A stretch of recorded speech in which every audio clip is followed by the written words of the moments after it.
सोमवार व्रत कथा। ज्वालापुर नगर में एक साहूकार रहता था। उसके घर में धन धान्य की कोई कमी न थी, बस कमी थी तो एक पुत्र की। इसी चिंता में साहूकार दिन रात घुलता रहता था।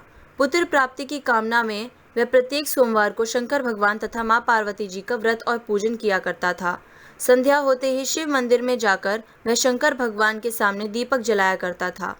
उसके इस भक्ति भाव को देख एक दिन माँ पार्वती जी ने शंकर भगवान से कहा, ज्वालापुर का साहूकार आपका अनन्य भक्त है और सदैव आपका व्रत और पूजन बड़ी श्रद्धा से करता है। आपको उसकी मनोकामना पूर्ण करनी चाहिए। पार्वती जी की बात सुनकर शंकर भगवान मुस्कुराए और बोले, प्रिय, पृथ्वी लोक में सभी प्राणियों को उनके पूर्व जन्म के पाप पुण्य के अनुसार ही फल मिलता है। तब पार्वती जी ने अत्यंत आग्रह से कहा, महाराज, वह साहूकार आपका अनन्य भक्त है, अतः यदि उसे किसी प्रकार का दुख है तो उसे आपको अवश्य दूर करना चाहिए, क्योंकि आप सदैव ही अपने भक्तों पर दयालु रहकर उनके दुखों को दूर करते आए हैं। पार्वती जी का आग्रह शंकर भगवान टाल न सके और बोले, हे पार्वती, उस साहूकार के कोई पुत्र नहीं है। इसी चिंता में वह दिन रात घुलता रहता है। विधि के विधान अनुसार उसके भाग्य में पुत्र न होने पर भी मैं उसे पुत्र प्राप्ति का वर देता हूँ, परंतु उस पुत्र की आयु केवल 12 वर्ष की ही होगी। इसके पश्चात वह मृत्यु को प्राप्त हो जाएगा। माता पार्वती और भगवान शिव का यह वार्तालाप साहूकार सुन रहा था। पुत्र प्राप्ति के वरदान के बारे में जानकर ना तो उसे कोई विशेष प्रसन्नता हुई और ना ही दुख, लेकिन वह पहले की तरह ही सोमवार का व्रत करते हुए शंकर भगवान की पूजा तथा भक्ति करता रहा। शंकर भगवान के वरदान से साहूकार की धर्मपत्नी शीघ्र ही गर्भवती हो गई। साहूकार के घर में खुशियां छा गई। ठीक 9 माह बाद साहूकार की पत्नी ने एक अति सुंदर पुत्र को जन्म दिया। इस अवसर पर साहूकार ने ब्राह्मणों और निर्धनों को अन्न, वस्त्र और धन दान स्वरूप दिया। जब उनका पुत्र 11 वर्ष का हो गया तो पत्नी ने साहूकार से उसके विवाह के लिए आग्रह किया।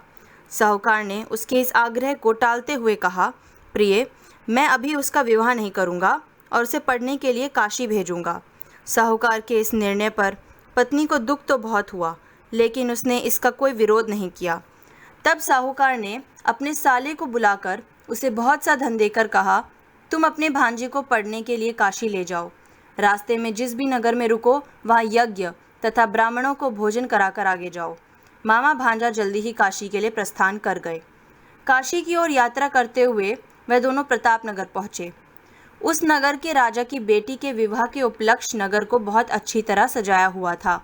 एक विशाल मैदान में बड़े बड़े शामियाने लगाकर बारात को वहां ठहराया गया था। दोनों मामा भांजे उस बारात को देखने गए। तभी दूल्हे के पिता ने साहूकार के सुंदर बेटे को देखा और अपने एक सेवक को भेजकर दोनों को अपने शामियाने में बुलवाया। राजा अपने जिस बेटे की बारात लेकर राजकुमारी से विवाह के लिए आया था वह एक आंख से काना था। वैसे राजा ने सहरे की बड़ी बड़ी लड़ियों के पीछे उसके चेहरे को छिपा दिया था, लेकिन वह इस बात से बहुत चिंतित था कि उसके बेटे के काने होने का पता राजा को चल गया तो वह विवाह से इनकार कर देगा और बारात वापस लौटा देगा। वर के पिता ने मामा भांजे को जब सारी बात बताकर बार बार उस लड़के को दूल्हा बनाने का आग्रह किया तो मामा ने स्वीकार कर लिया। साहूकार के बेटे को दूल्हा बनाकर राजा की बेटी से विवाह करा दिया गया। फेरों और कन्यादान का कार्य समाप्त होने पर बारात वापस शामियानों में पहुंच गई। केवल साहूकार का बेटा वहीं रह गया। साहूकार का बेटा जब सुबह उठा तो उसने वहां से निकलने से पहले पलंग पर सोई हुई राजकुमारी की ओढ़नी पर एक कागज़ लगा दिया। उस कागज़ पर उसने लिखा था, तुम्हारा विवाह तो मेरे साथ हुआ है, परंतु जिस दूल्हे के साथ तुम्हें विदा किया जाएगा वह एक आंख से काना है। मैं उच्च शिक्षा के लिए काशी जा रहा हूँ। मामा भांजा सूर्योदय होने पर काशी के लिए चल दिए। उधर जब सुबह राजकुमारी सोकर उठी तो उसने अपनी ओढ़नी पर लगा कागज़ जल्दी से खोलकर पढ़ा। पढ़कर राजकुमारी सन्न रह गई। उसी समय राजकुमारी ने अपने पिता को सारी बात बताई और कहा कि अब वही लड़का उसका पति है जिसके साथ उसके फेरे हुए थे। सारी बात जानकर राजा ने दूसरे राजा के लड़के के साथ राजकुमारी को विदा करने से इनकार कर दिया। राजा अपने बेटे और बारात के साथ खाली हाथ लौट गया। उधर साहूकार का बेटा और उसका मामा काशी जा पहुँचे थे। वहाँ जाकर मामा ने यज्ञ करना और भांजे ने पढ़ना शुरू कर दिया। जब लड़के की आयु 12 वर्ष की हुई तो उसकी मृत्यु का दिन समीप आ गया। मामा को इस संबंध में कुछ पता नहीं था। उसने एक बहुत बड़े यज्ञ का आयोजन किया था। यज्ञ भी चल ही रहा था कि लड़के ने अपने मामा से कहा, मेरी तबीयत कुछ खराब हो रही है। मामा जी, मैं कुछ देर आराम करना चाहता हूँ। आप यज्ञ का कार्य पूरा कराते रहिए। लड़का अपने कक्ष में जाकर लेट गया। शंकर भगवान के वरदान के अनुसार लेटे ही लेटे उसके प्राण पखेरु उड़ गए। यज्ञ के बीच मामा ने कक्ष में जाकर लड़के को जब मृत अवस्था में देखा तो उसे बहुत दुख हुआ, लेकिन यज्ञ में विघ्न पड़ने के डर से उसने स्वयं पर संयम रखा और इस बात की चर्चा किसी से नहीं की। ब्राह्मणों के जाने के बाद उसने रोना पीटना आरंभ कर दिया। संयोगवश उसी समय शिव पार्वती जी यज्ञ स्थल के ऊपर से गुजरे। पार्वती जी ने जब जोर जोर से रोने के स्वर सुने तो वह शंकर भगवान से बोली, हे प्राणनाथ, कोई दुखिया रो रहा है, उसके कष्ट को दूर कीजिए। शंकर भगवान और पार्वती जी ने समीप जाकर देखा तो उन्होंने साहूकार के मृत बेटे को फौरन पहचान लिया।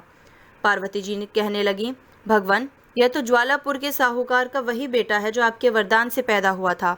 प्राणनाथ, किसी भी तरह साहूकार के इस बेटे को जीवित कीजिए, नहीं तो इसके माता पिता तड़प तड़प कर मर जाएंगे। पार्वती जी के आग्रह को शंकर भगवान टाल ना सके और उस लड़के को जीवित कर दिया। साहूकार का पुत्र ओम नमः शिवाय कहता हुआ उठ बैठा। शिव और पार्वती कैलाश पर्वत को चले गए। कुछ दिनों की यात्रा के बाद मामा भांजा दोनों पुनः प्रतापनगर पहुंचे। प्रतापनगर पहुंचकर मामा भांजे ने वहां यज्ञ किया। संयोग से उस नगर का राजा उस स्थान से गुजरा। राजा ने साहूकार के बेटे को यज्ञ करते देखा तो फौरन ही उसे पहचान लिया, अतः वह उन दोनों को महल में ले आया। कुछ दिन उन्हें महल में रखकर दोनों का खूब आदर सत्कार किया और फिर बहुत सा धन, बहुमूल्य स्वर्ण आभूषण और वस्त्र देकर राजकुमारी के साथ उसे विदा किया। दास दासियों के अलावा उनकी सुरक्षा के लिए बहुत से सैनिक भी साथ भेजे। जब वह अपने शहर के निकट पहुंचे तो मामा ने एक सैनिक के हाथों अपने सकुशल लौटने की सूचना भिजवाई। उधर साहूकार और उसकी पत्नी प्रण लेकर छत पर जा बैठे थे कि यदि उनका पुत्र सकुशल लौट आया तो वह नीचे उतर जाएंगे, अन्यथा वहीं से कूदकर अपने प्राण त्याग देंगे। जब सैनिक ने आकर यह समाचार दिया कि उनका पुत्र सकुशल लौट आया है तो उन्हें एकाएक विश्वास नहीं हुआ, लेकिन जब सैनिक ने शपथ लेकर दोबारा ये बात कही तो वह अपनी पत्नी और अन्य सगे संबंधियों के साथ नगर के द्वार पर पहुंचा और गाजे बाजे के साथ उन्हें घर ले आया। राजकुमारी से बेटे के विवाह की सूचना ने उनकी खुशियां दुगनी कर दी थीं।